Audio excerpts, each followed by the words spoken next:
அனகாவின் அன்பான வணக்கம். இன்றைய காலகட்டத்தில் இருக்கிற குழந்தைங்களுக்கும் நம்மளோட மொழிக்கும் ஏன் நீண்ட இடைவெளி இருக்குது அப்படின்னு பார்த்தீங்கன்னா, நம்ம காலத்தில் அதாவது இந்த 70 80களில் பிறந்த நாம் பள்ளிகளில் படிக்கும் பொழுது ஒரு சில விளையாட்டுகள் விளையாடுவோம்.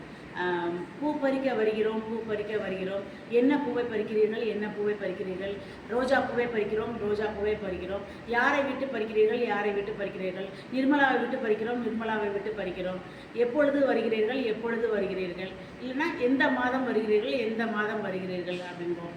அப்போ ஆடி மாதம் வருகிறோம், ஆடி மாதம் வருகிறோம், என்ன கிழமை வருகிறீர்கள், என்ன கிழமை வருகிறீர்கள், வெள்ளிக்கிழமை வருகிறோம், வெள்ளிக்கிழமை வருகிறோம், எத்தனை மணிக்கு வருகிறீர்கள், எத்தனை மணிக்கு வருகிறீர்கள், 10 மணிக்கு வருகிறோம். இந்த மாதிரி தொடர்ந்து நம்ம மொழியில் என்ன செஞ்சோம், விளையாண்டோம்.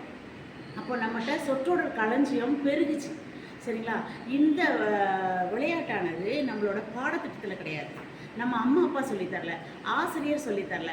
அப்போது இந்த விளையாட்டு மரபு வழியாக நம்ம அக்கையார் விளையாடுவாங்க.